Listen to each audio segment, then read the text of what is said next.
There are threads people remember being part of that don't exist anywhere. No archive, no screenshots, no metadata. LurmoStories has the testimony. Different posters, same description, same details. Whatever they were reading, somebody made it disappear cleanly. We can't show you the thread. We can show you what's left. I worked overnights at Kessler Family Pharmacy in December 2018 on the east side of Detroit, near 7 Mile and Gratiot. We were in a tired strip next to a Boost Mobile and a nail salon with metal shutters. Across the road was an old Kmart lot with cracked parking spaces and 2 dead lights. Inside, the store smelled like burned Mr. Coffee, hand sanitizer, wet floor mats, and road salt drying by the automatic doors. I was 34 and thought I had seen most of what people do in a pharmacy after midnight. My tech, Denise, left at 11. After that, it was me and Marcus, the security guard. Marcus was 62, retired from driving buses, and good with loud drunks, when he was awake. The problem was, he usually slept after 2 a.m., sitting in the black vinyl chair by the window, with WDIV playing low, chin tucked into his coat. Nobody said much because he was kind, cheap, and better than nobody. That Thursday, December 13th, going into Friday, my iPhone 6 said it was 28 degrees. I had done my routine already. Fridge temps at 1:30, sweep at 2, controlled count at 2:45, bad coffee at 3. I spilled some on my left cuff, so every time I moved, I smelled burnt Colombian roast. Nothing felt strange, just the heater clicking, the vaccine fridge humming, Marcus snoring softly, and the front doors squeaking in the wind.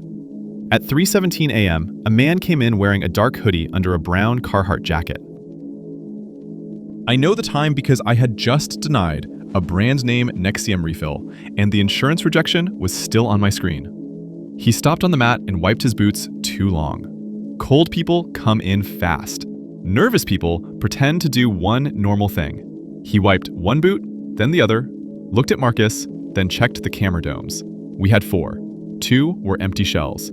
He looked at all 4. I told myself he was there to steal Robitussin. That was my rational answer. We had been hit twice that month by guys stuffing cough syrup under coats. So when he picked up a box of Walgreens brand tissues, I thought, okay, cough syrup guy with a prop. He was pale under the fluorescent lights, maybe late 20s. Thin face, black knit gloves, jeans wet at the cuffs. One lace was missing from his right boot. He did not go to the cough syrup. He came straight to the pharmacy window. "Can I help you?" I said. He set the tissues on the counter and slid a folded paper through the slot. His right hand was steady. Mine was too, because I still thought it was a fake prescription or an early refill story. The paper looked like a St. John prescription blank. Blue logo, doctor name in the corner, oxycodone written in messy handwriting, DEA number wrong. I spotted the fake in 2 seconds. "I'll need ID," I said. "This will take time to verify." He looked past me at the shelves, then tapped the paper. "Flip it." I thought maybe there was insurance info on the back. I flipped it over. The back said in black block letters, "You have a grenade under the counter. Give me all the OxyContin. Do not call him. Do not look down." I read it once, then again. My mind did a dumb, tiny thing. It noticed the handwriting. Sharpie, all caps, leaning left. Grenade and OxyContin were both spelled right. I looked at him, and that was when I saw the wire. It came from under his jacket near the zipper, a thin black cord like a USB cable.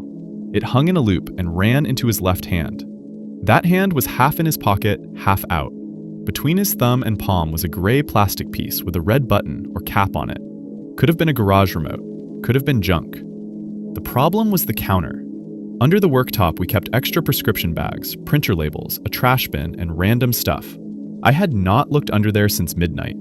Somebody could have dropped something while I was in the back making coffee. It did not make sense, but at 3:17 in the morning, probably impossible was not good enough.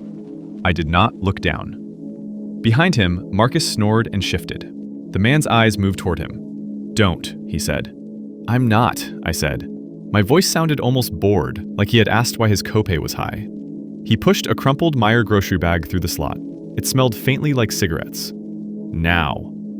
We had a panic button under the left side of the filling counter, near my knee. I did not press it. People ask that first. The button was under the same counter he had named, and he had told me not to look down while holding what looked like a detonator. Also, there were 2 customers in the store. Miss Carol, in a red parka from the senior building off Kelly Road, was in aisle 3 looking at reading glasses. A guy in a Lions beanie was by the coolers, choosing between Mountain Dew and Pepsi with earbuds in. If the man was serious, my brave move was not only mine. So, I did what he asked. I turned toward the controlled cabinet with the note still in my hand. The key was clipped to my belt, and of course, it jammed. I worked it loose with my thumb while trying not to move too fast. The little TV behind him gave a lake effect snow forecast. It annoyed me that the weather guy sounded normal. The lock clicked. Inside were amber bottles, white stock bottles, labels, paperwork, the ordinary map of my job. We had 10 milligrams, 20 milligrams, 40 milligrams, and one sealed 80 milligram bottle of OxyContin I had counted at 245. I grabbed the 10 first. The pills rattled because my hand had started shaking. The man heard it. "Don't play." "I'm not playing." "Bag." I put in the 10, the 20, the 40. I hesitated at the 80 because some stupid licensed part of me thought about audits and DEA forms. A man was telling me he had a grenade, and I thought about paperwork. He leaned closer. The wire moved with him. All of it. I put in the 80. He looked past me, maybe thinking about the safe, then said, "Receipt." That scared me more than it should have. It was too normal.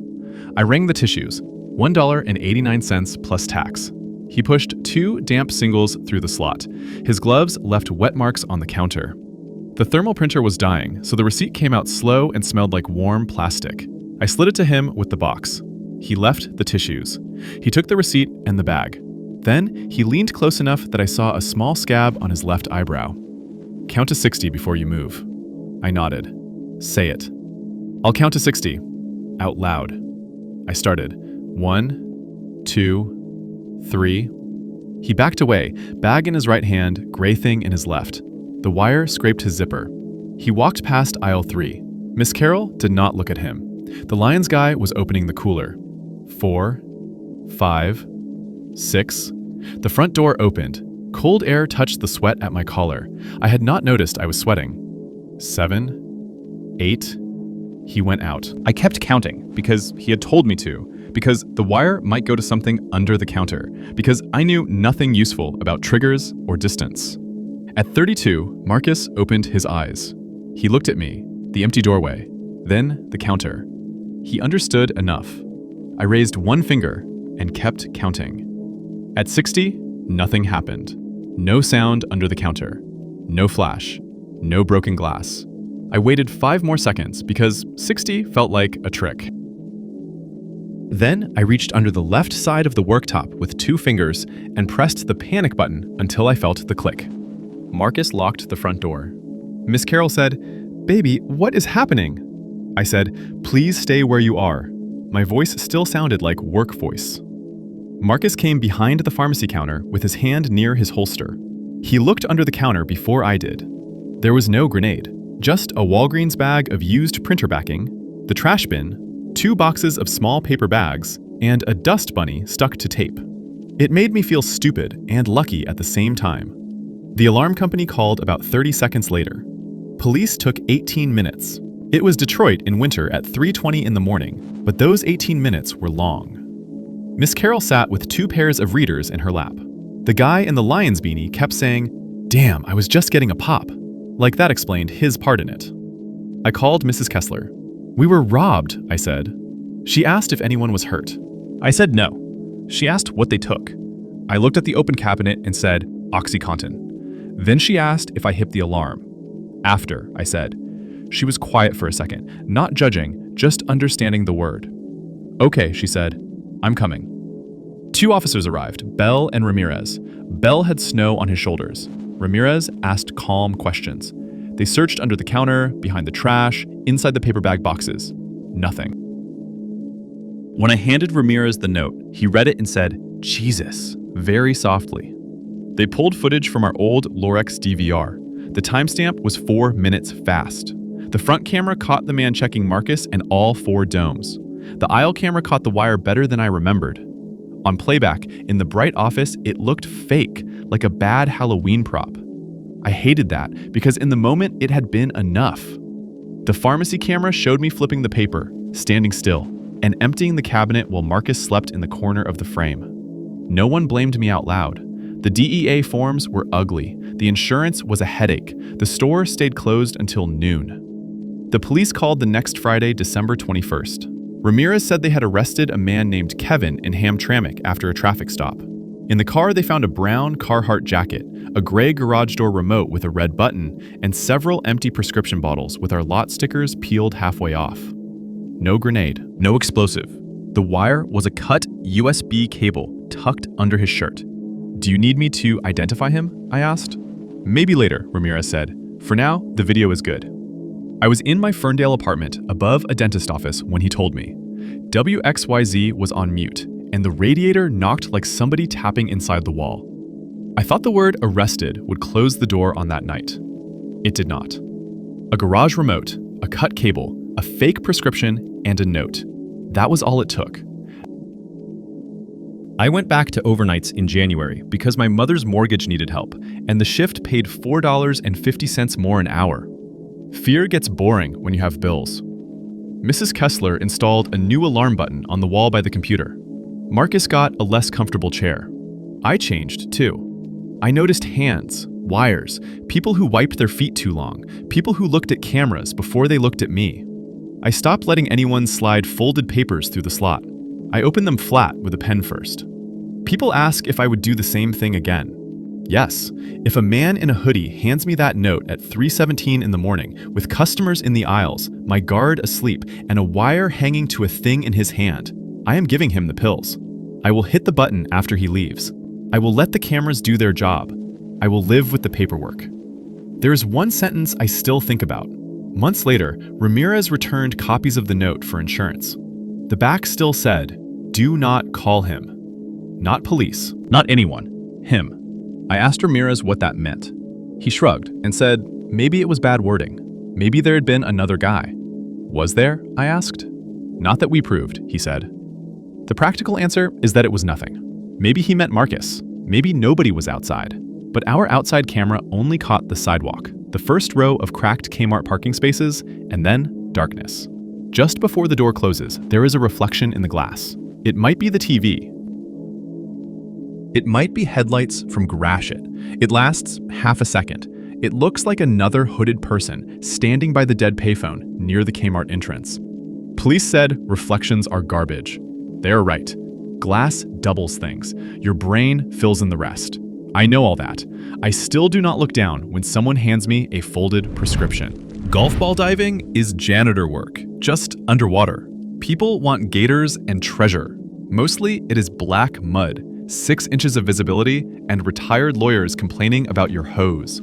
In July 2021, I had a contract with a private club I will call Herongate, north of Palm Beach Gardens, past PGA Boulevard. They paid $1.10 per clean ball and $275 per visit. I worked with a hookah compressor, a 40-foot yellow hose, mare's fins, a scoop, and a green nylon net. My shore guy was Mike, 58, retired county worker, bad knees, faded Buccaneers cap. He watched bubbles and yelled if I stayed under too long. He was not dramatic. That matters. The pond on hole 12 sat behind the tennis courts, left of a 142-yard par 3, with a wooden bridge and reclaimed water signs. I had cleaned it twice before. Normal pond. Dark, warm, lots of Callaways near the drop zone. On July 19th, the heat index was 103 by 10:30 a.m. The compressor frame was hot enough to sting. The water on 12 was flat. Both aerators were off, no ducks, no frogs. The smell was sour and salty, like a bait cooler left shut in a garage.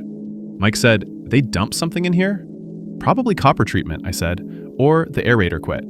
That was how I handled first signals. I explained them away. Drew, the ground superintendent, rolled up in a white club car. "You can skip 12 if it's nasty," he said. Mike asked, "Nasty how?" Drew said, "Algae bloom." I asked if they had treated it that morning. "Yesterday afternoon, maybe. Standard stuff." Maybe. I should have left, but the contract said assigned ponds had to be completed unless conditions were unsafe, and I had bills. A smell did not feel like enough. So I said, one pass. If it's zero visibility, I'm out. I went in from the east bank under a cypress. The surface was bath warm, cooler after 3 feet. Silt filled my mask as soon as my knees hit bottom. Normal. You work by touch. Ball, shell, bottle cap. The regulator tasted like rubber. My gloves felt slick, almost soapy. For 10 minutes, it was boring. Pro V1s, Chrome Softs, one pink Bridgestone. The mud felt like coffee grounds. I filled most of the first net and crawled toward the middle. Then the bottom went smooth. Not sandy, smooth. My knees slid on it. I thought it was pond liner because courses use fabric liners and they wrinkle under muck. I swept wider and found a rounded rise about 2 feet across, cool through my glove. At first, I thought it was a white landscaping stone. I brushed the silt away. The surface underneath was pale and clean, smooth, like an old piano key. I put my mask close and saw a curved shape with a shallow groove along one side and a knob at the end. It was bone. Bone has a look. This had it, except it was too big, bigger than anything that belonged in a golf pond. I tugged twice on the hose, Mike's hold signal. From above, muffled, he yelled, "What?" I told myself it was a prop, an old horse bone, construction junk. I was still making excuses when the weeds around it moved. Not drifted, moved. The strands around the white curve were braided together, hydrilla or eelgrass or something close. They tightened toward the bone like tendons around a joint. The patch gave one slow pulse. Tiny bubbles leaked out and smelled rotten through the regulator, which should not happen. I backed up too fast. My fin caught the net. The hose scraped over the white surface. The plants tightened again. Mike tugged once. Check. I tugged once back because my hand did it before my brain caught up. I should have gone up. Instead, I unclipped my yellow Princeton Tech flashlight. The beam showed the bone sinking deeper into the mud. Around it, the algae lay in flat, green, tan, and dark red ribbons. Some pulled away from the light. Some slid closer. A golf ball rolled out from under one ribbon and bumped my glove. Then another. Then 3 more. They did not float. They were pushed. The light caught more pale arcs under the silt. Curves. Ridges. A line like part of a huge rib cage. Between the arcs, the plant mat flexed in a slow, organized way. I do not like calling it muscle. It is just the closest word. Mike's voice came down through the water. "Anna, you good?" I grabbed the hose to orient myself. It no longer led straight to shore. It dipped behind me, under something soft. That was when fear became useful. A line was trapped, and I needed to fix it now. I followed the hose with both hands. 5 feet back, it had sunk into a groove. Wet ropes of algae had folded over the yellow line. I pulled. It gave an inch and stopped. Air still came, but the hose was pinned. I tugged 3 times, hard. Emergency. No answer. I tugged again. The shore end moved, then stopped. Mike was pulling too. Good. That meant the problem was between us. Something brushed my left calf. This felt broad and soft, like a hand with no fingers. I kicked and hit resistance. Silt swallowed the flashlight beam. Then I saw a little red flag from a kid's putting set, half inside the mat. The plastic triangle folded inward, not torn, just pulled through a narrow slot. I stopped caring about the flag. I unclipped the green net. It sank hard, 200 balls or more. The second it touched bottom, the plants near it twitched. Several strands slid over the mesh. The balls clicked together in the bag. Click, click, click. I cut the net loose with my blunt dive knife. The algae felt like cooked okra. Strings clung to the blade and stretched. A cloudy fluid came out, more like dirty egg white than sap. The smell hit my mask hard, rotting grass and hot pennies. The hose jerked free. I turned toward where the bank should be. My light caught the big bone again. The knob at the end had a seam now. That is the closest word, a seam. It opened in the white surface, neat and slow, a dark line where there had been none. The algae pulled tight. The whole bottom lifted maybe 4 inches.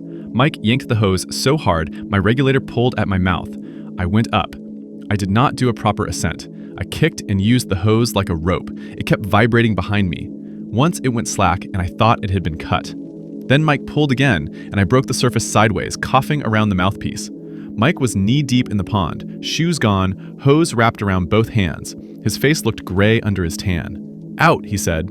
He dragged me onto the grass by my harness. Grass stuck to my cheek.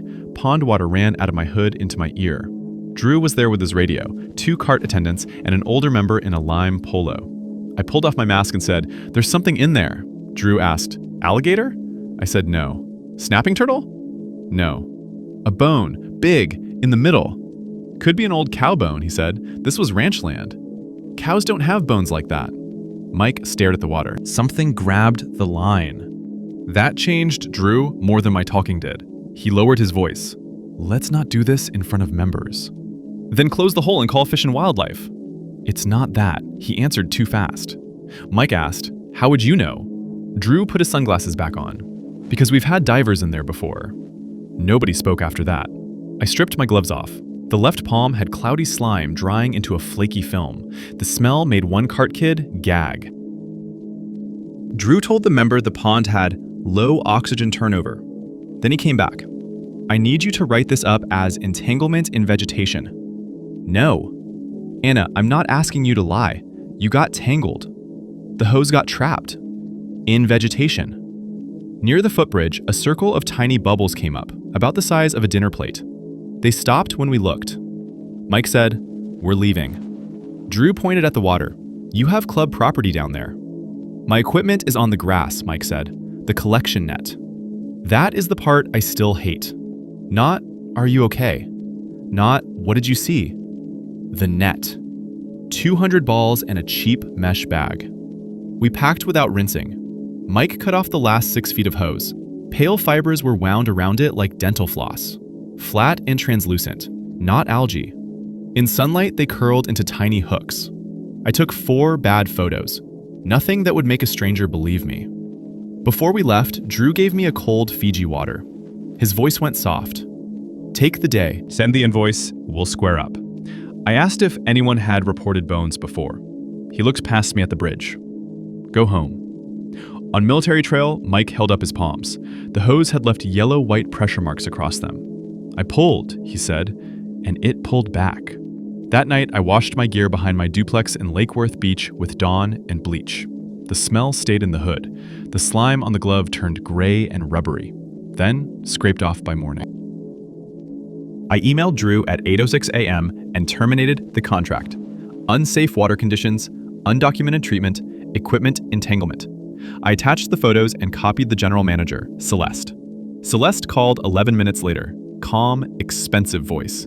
She said Pond 12 had drainage complications due to organic matting and offered $600 extra if I signed a release. I asked what organic matting grows around a bone. She paused, then said it was probably construction debris. When I mentioned Fish and Wildlife, she said, "I would hate for this to affect your vendor standing with other clubs." There it was, in Palm Beach County, clubs talk. I told her to pay the invoice and keep the courtesy fee. 2 days later, Mike sent me a screenshot from Palm Beach Golf Watch. Hole 12 was closed, fenced off for temporary drainage work. Behind the fence were a pump truck and 2 men in white Tyvek suits.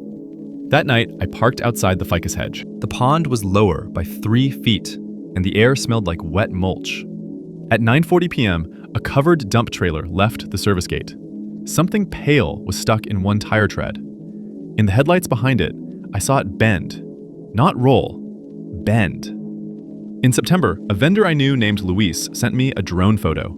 Pond 12 was gone, filled with tan dirt, rolled flat, sod pallets stacked along the cart path. The club email said it had been removed because of persistent drainage failure caused by subsurface organic material. Luis added, "They made everyone leave phones in trucks." I zoomed in until the image broke into squares. Near the old center was a darker oval. Wet soil, probably. On one edge were 3 pale arcs before the pixels gave up. I deleted the photo. I called Fish and Wildlife and then local law enforcement. Without a protected animal, a waterway hazard, or a clear photo, I sounded like a crazy vendor. The invoice got paid.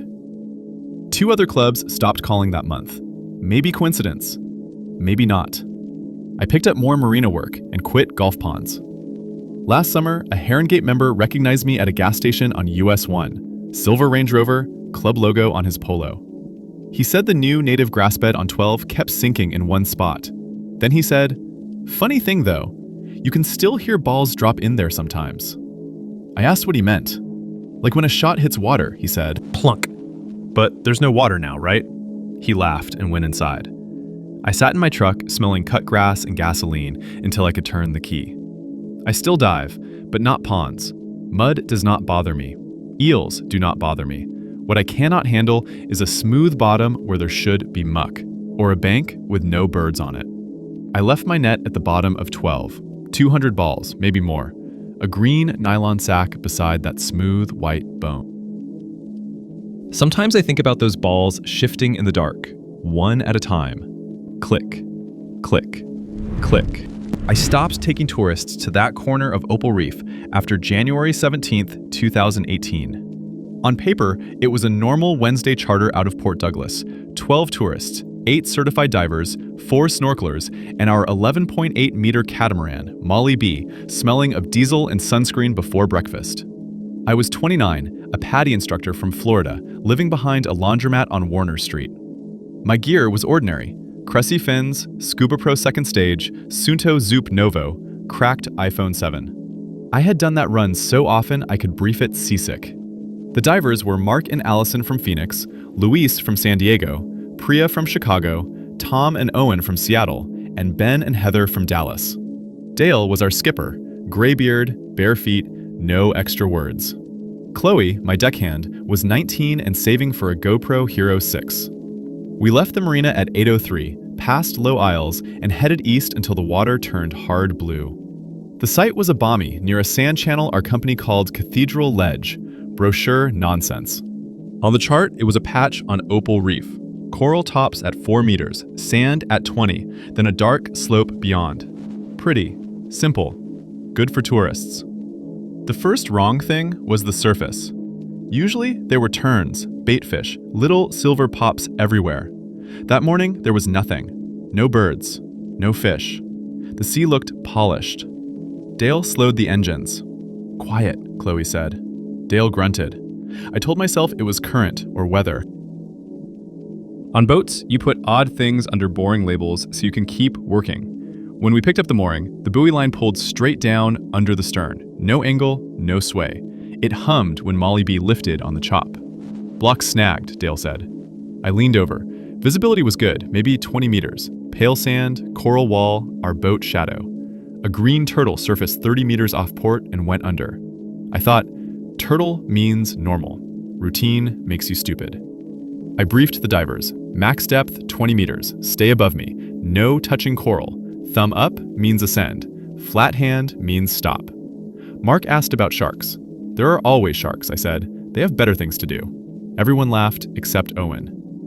We splashed in at 9:42 a.m. The water was 29 degrees Celsius and warm against my neck. My regulator tasted faintly like old coffee. Sunlight broke into bright pieces on the surface. Under it, the reef looked clean and harmless. We descended in 2 groups of 4, me leading and Chloe above us. At 15 meters, I heard shrimp clicking and parrotfish scraping coral like sandpaper. The mooring line was still straight, still humming. I touched it. It trembled through my glove. I should have turned the dive there. Instead, I gave it another label. Engine vibration, wave action, maybe a fish rubbing the rope. 8 guests wanted calm, so I gave them calm. We leveled at 19.4 meters and moved along the wall. Purple fans, plate coral, a blue spotted ray sliding off the sand. Mark was already down to 140 bar, but everyone else was fine. Heather held Ben's wrist. Then the reef went fen. Not silent. The ocean is never silent, but the little fish vanished into holes. The scraping stopped. I looked for a reef shark. Nothing. Just coral to my right, sand to my left, and that straight line behind us. Priya tapped my arm and pointed past me. I turned. The sand had a dark crease in it. It ran parallel to the coral wall, maybe 8 meters away, curved at both ends. It had not been there 1 minute earlier. Still, my brain helped me lie. Buried manta, wobbegong under silt, shadow from the boat. I signaled, look, don't touch, and kept moving. 30 seconds later, a patch of bottom rose and settled. No silt cloud, no ray taking off. The sand just lifted a few inches, smoothed itself, and the crease disappeared. Luis saw it. He looked at me and made the sign for big fish. I gave him a flat hand. Stay calm. That was my mistake. Training says, distance first, explanation later. Pride says, do not scare paying guests over sand. I turned the group back toward the mooring. We would ascend slow, do a short stop, and I would blame current. On the way, my compass spun half a turn and froze east, though we were swimming north. I blamed a camera magnet. Chloe hovered at 12 meters. I pointed to the mooring and gave a calm thumb up. Not emergency, just ascend. She answered okay. Then, the mooring line went slack. It did not snap, it relaxed all at once. The buoy bobbed above us. A puff of sand rose where the rope entered the bottom. The line fell across the sand. 1 second. Then, something under it pulled it tight, hard. The rope cut a groove through the bottom and vanished into a seam that opened and closed behind it. Not a hole, a seam. Mark saw it, Allison saw it. Their eyes changed behind their masks. I moved in front of everyone, gave the stay together sign, and pointed up. Now. We ascended along the coral wall because the line was gone. 20 meters to 18, 18 to 16. Ugly formation, fins bumping, bubbles in faces. I kept checking depth because panic does not change physics. At 16 meters, Heather lost one yellow rental fin. It drifted down in a slow spiral. She reached for it. Ben grabbed her arm before I could. I signaled, leave it. The fin landed on the pale sand. Then the sand around it puckered inward. The fin flattened and slid through without stirring silt, like something had pinched it from below. I stopped pretending. I gave the emergency ascent signal to the whole group. Thumb up, flat hand, repeated hard. Chloe saw me and pushed people higher. That was when the bottom opened its eye. I know how fake that sounds. I have tried for years to say it better. I can't. The sand at 20 meters split along the curved crease. A lid lifted. It was not skin. It was sand itself, rippled with broken coral, folding back in a slow blink. Under it was a yellow eye with a vertical black pupil. The eye was bigger than Molly B. Our boat was 11.8 meters long. The part I could see was longer than that. One edge was hidden by the coral wall. The yellow looked like old plastic left in sun. When light hit it, the pupil narrowed. My bubbles bent sideways toward it. No teeth, no tentacles, just an eye looking up from where the seafloor should have been. 8 tourists froze above it. I froze too. Maybe 1 second. Long enough to know nothing in my training had a box for this. Not a ray, not a squid, not a whale shark. Not anything on the laminated fish cards. Luis crossed himself through his BCD strap. I remember that tiny movement better than my own breathing. The eye blinked. The sand lid came down. The pressure changed sharp in both ears. Cold water rolled up from below, wrong for that hot day, cold enough to get through my 3mm wetsuit. My mask leaked, and the water tasted like coins and old batteries. Mark stopped kicking and began to sink. I grabbed his shoulder strap and put a small puff of air into his BCD. Too much, and he would rock it up. Too little, and I might lose him. We went up. 14 meters. 12.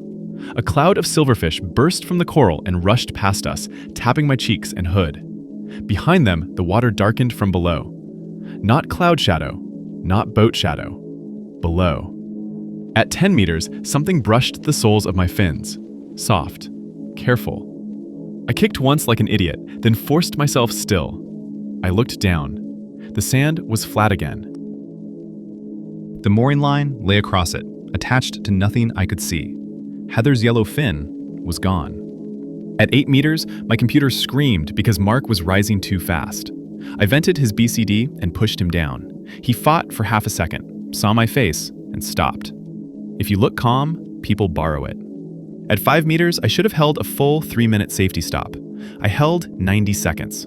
Judge that if you want. You were not there. We hung in a bad circle while sunlight shook above us. I heard the boat engine, the ladder knocking, snorkelers splashing. Below us, the sand looked plain. Then something knocked from inside the reef wall, 3 times. Knock, knock, knock. Every diver looked down. A curved line of bubbles seeped from the sand where the crease had been. Large, slow. They rose for 5 seconds and stopped. I cut the stop short and took them up. When my head broke the surface, heat slapped my face.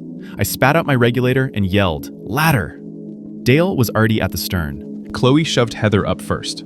Ben followed, then Priya, Owen, Tom, Luis, Allison. Mark came last, shaking too hard to remove his remaining fin. I unclipped it and pushed him toward Dale. On deck, my legs felt useless. I sat on the tank bench and pretended to check my gauge. It read 72 bar. I still remember that stupid number. The tourists started talking at once. What was that? Did the bottom move? Where's the rope? Then Luis, quiet. Did you see the eye? Dale looked at me. Chloe stood behind him with her mask on her forehead and a red mark across her nose.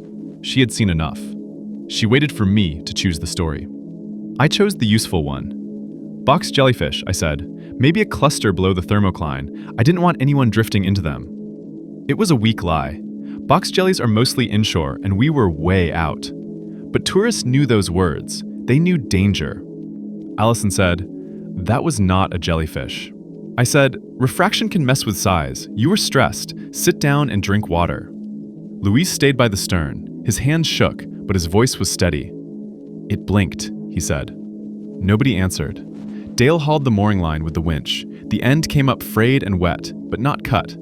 The steel shackle was gone. Not broken. Gone. We motored 2 nautical miles south for a shallow coral garden. Nobody from my dive group got back in. They sat under towels while the deck baked at 93 Fahrenheit. On the ride home, Mark deleted his GoPro footage. He said the camera had flooded, but the screen was working. Allison asked for the GPS point. I told her I did not have it. Another lie. Dale had it on the Garmin, around south 16 degrees, 13.9 minutes. East 145 degrees, 51.4 minutes. Do not use it. Back at the marina, near Hemingway's brewery, Chloe smoked 3 cigarettes, though she had quit. Dale called the owner, Russell, and said the mooring was damaged. He did not mention an eye. Neither did I. Russell sent a maintenance boat the next morning with Dale and a contract diver named Mick. They were gone 4 hours. When they returned, Mick would not look at me. The 900-kilogram mooring block was missing. Not shifted. Missing. No drag mark. No hole. No broken coral. Just smooth sand. I stayed until April because rent was rent. I kept diving, but refused every schedule near Cathedral Ledge. Ear trouble. Gear trouble. Bad tide. Whatever worked. Once, Russell pushed me. I said I would quit on the dock with customers watching. He gave it to someone else. That instructor came back fine. He said the site was boring. Visibility 12 meters. No big stuff. That made me think the thing could choose when to be sand. I moved back to the States later that year. Tampa first, then Key Largo. I still teach shallow dives. I still tell students the ocean is loud if you listen. Regulators hiss. Shrimp click. Bubbles tap the boat. I leave out what silence can mean.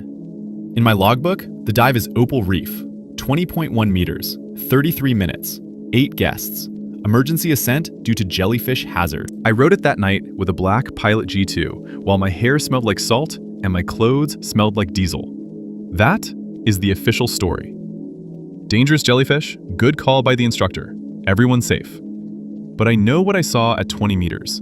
The sandy bottom blinked a huge yellow eye with a vertical pupil, and that eye was longer than the boat we came in on. I signaled emergency ascent to the whole group.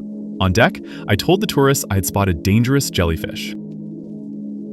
I never swam that square of reef again. I inspected commercial jobs for Union County in 2018. Fire dampers, access panels, duct clearances.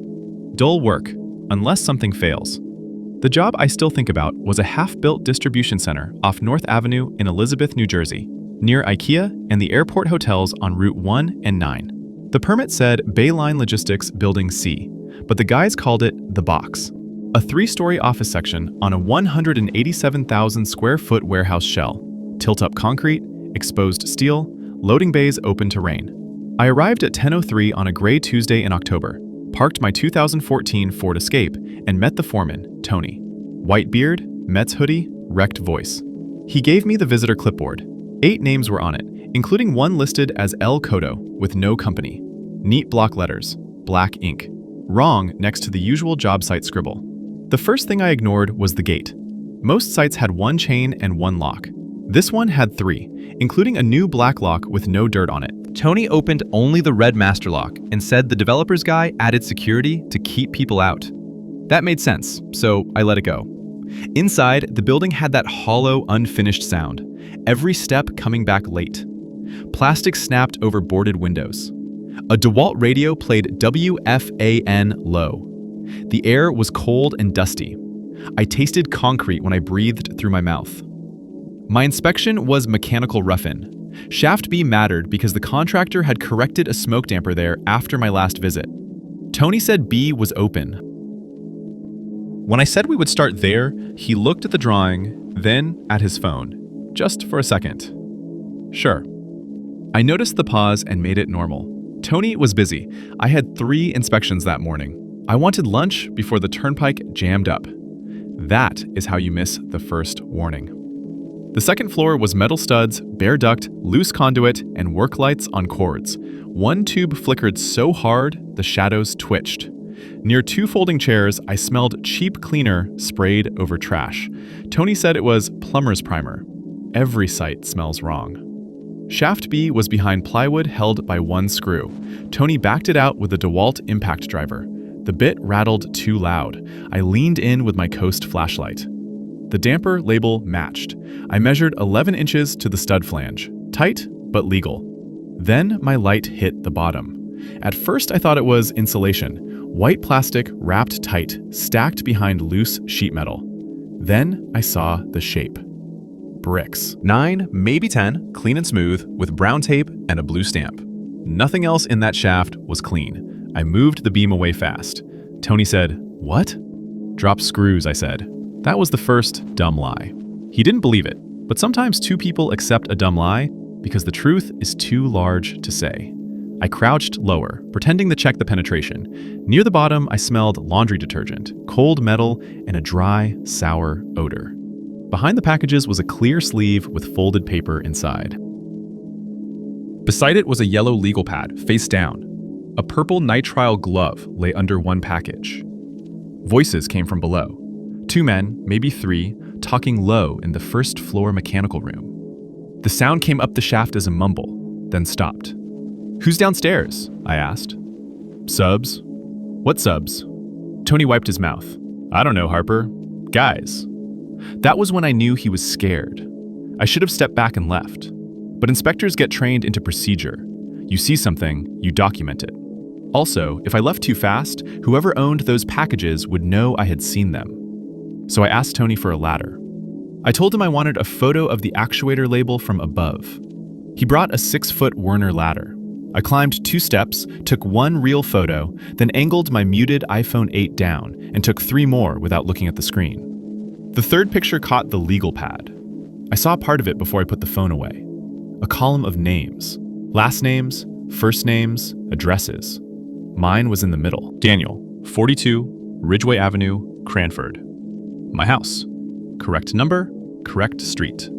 Beside it, white escape. For a second, I did nothing. My palm was pressed against a sharp metal stud. I remember the bite of it, the dust in my flashlight beam, and Tony whispering, "Dan." He had never called me Dan before. Fear does not always feel dramatic. Sometimes it feels like paperwork. Allison was home, Patrick had soccer at 5:30, and our dog barked at boxes, but not at people he recognized. A phone rang below with the default iPhone marimba tone. Somebody answered in Spanish. I caught arriba, upstairs, and then footsteps on concrete. Tony put the plywood back over shaft B, but did not drive the screw. "Inspection's done," he said. "No, we still have C." He looked at me like I was crazy. "If we leave right now, they know." I said it like I had a plan. I didn't. Tony raised his voice and said C was blocked, but we would show the corridor run. The footsteps stopped below. We walked away at a normal pace. Tony talked too loud about duct straps. At the far end, I saw a man through an open shaft below. Black puffer jacket, dark jeans, clean Timberland boots. No hard hat, phone in hand. He looked up. I looked away like inspectors do when they do not want the fight. "Who's that?" I asked. "Owner's rep," Tony said. "Ray." At the stairs, Ray called up. Inspection going okay? Friendly voice. That made it worse. He asked if I was the state guy. I said county because state handled elevators. Then he started up. The stairwell was narrow. If Ray reached the landing, we would pass shoulder to shoulder. I could smell cold rain on his jacket before he got there. A compressor kicked on. Ray turned his head and Tony stepped hard on the second tread. It clanged. Careful, tread's loose, Tony said. Ray paused. Fix that. We went down past him. His sleeve brushed my vest. He smelled like cologne over cigarettes. He did not threaten me. He did not have to. Outside, rain had started. A white Chevy Silverado idled beside the trailer, no front plate, which in New Jersey is a statement. Two men inside watched us. In the trailer, Tony shut the door. The space heater smelled like burnt dust. You need to leave, he said. Not fast. No, now. He rubbed his face. Guys started showing up at night in September. Developer said storage. I don't ask. I checked my phone low. 3 texts from Allison. A grocery list, WD-40, and Patrick forgot cleats. Normal life, right there. The photo was clear enough. The legal pad showed 7 names. Mine, 2 county inspectors, a Rahway fire official, a woman from Linden, and 2 private guys. Each had an address, a car, and a note. Works late. Dog. Mother home. The paper in the sleeve was a site plan, marked around loading bays, access roads, and patrol routes on North Avenue. The packages were heroin. Tony saw the screen. Delete that. No. They check phones. Who does? He did not answer. The trailer door opened without a knock. Ray stepped in with a younger guy in a black Carhartt jacket and Yankees cap. Everything good? Ray asked. I turned my phone screen into my palm. Mostly. Access panels, 1-block shaft, normal stuff. Can you pass it? That is not how inspections work. I made my face tired instead of scared. Rough with conditions, maybe. Final still needs corrections. Ray said, Tony says shaft C is blocked, but B is okay? The room went quiet. I tapped the drawing with my pen. B has clearance. Tight, but okay. Actuator label visible. Access panel needs to stay clear. Nothing else in B? I let half a second pass. Dust and a bad cable bundle. Then he asked my name. I told him, Daniel. He nodded and said, Cranford, right? Nobody had said Cranford. I kept my pen moving. Office is in Westfield. I cover this side when they dump it on me. Ray smiled only with his mouth. Nice town, Cranford. Expensive taxes, I said. Yeah. Then he left. My phone buzzed. Unknown number. 1 text. Pass B. That was when the day got simple. I showed Tony. He looked 10 years older. I'm going to finish, I said. You walk me around like I'm annoying you. Then I leave through the front. If I sneak out, it's worse. After that, don't go home. He stared at me. You got a badge and you're asking me? I inspect ducks, Tony. We spent 12 more minutes on site. We looked at shaft C from a distance. I wrote, blocked access.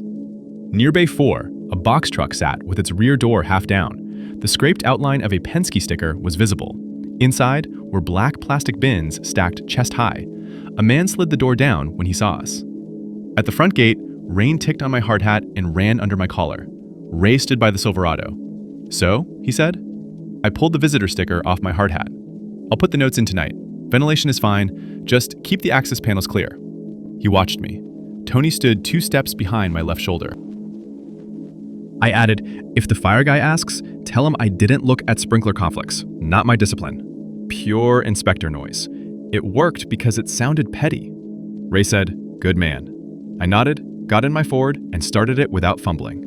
The Silverado followed me to the gate, but stopped inside. The new black lock hung against the chain, wet and clean. I did not go to my office in Westfield. I did not call Elizabeth Police. Maybe that was wrong, but the map had patrol routes on it. I drove north on 1 and 9, checking every white pickup in the mirror. At a red light near Haynes Avenue, I called Allison and told her to take Patrick to her sister's in Morristown. She asked if I was hurt. I said no. She asked if someone was coming to the house. I said I didn't know. The FBI office was in Newark, at 11 Center Place. I told the security guard I was a building inspector and needed to report narcotics, public employees, and a threat list. He did not laugh. That helped. 40 minutes later, I was in a small room with Special Agent Karen and Special Agent Luis. I gave them Bayline, Tony, the locks, El Codo, the packages, the plan, the list, and the text. Ramirez copied my photos. Doyle zoomed in on my address and did not react. You told them ventilation was fine? She asked. Yes. Why? Because I wanted to leave. She nodded. Reasonable.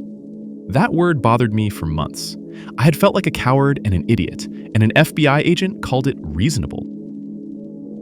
Before I left, they told me not to go home that night. They did not say, "You are safe." They said, "Do not go home." There is a difference. I stayed at a Hampton Inn in Parsippany under my brother-in-law's name. Allison and Patrick stayed in Morristown.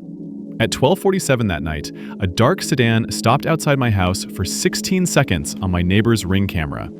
Then it left. The raid happened the following Thursday, October 25th. News 12 called it a multi-agency operation at a warehouse construction site in Elizabeth. I saw black SUVs, FBI jackets, and men in helmets moving through the same gate where I had stood in the rain. Later, Agent Doyle called and said Tony was alive. That was the word. Alive. Not fine. I learned pieces over the next year. The site had been used as a handoff point because construction sites are perfect for that. Trucks come and go. Strangers wear vests. Boxes move. The list was real. My address was real. I still inspect buildings. I still carry a flashlight. I still hate vertical shafts. When I look into one now, I look for clean plastic where everything else is dirty. The part that stays with me is the text. Pass B. 2 words. No threat, no raised voice. Just an instruction from someone who believed I understood how close they were standing to my life. And for about 20 minutes, they were right. I passed it. I stood at the front gate with Tony behind me and Ray watching, and I told him the ventilation was fine. Then I drove straight to the FBI office in Newark, and the next week, the whole site got hit before sunrise. That's where LurmoStories leaves you. The thread we read tonight was archived under a different title in 3 different places. None of them match. We use the one that scared the user most. Subscribe and we'll start showing the other titles. They tell a different story.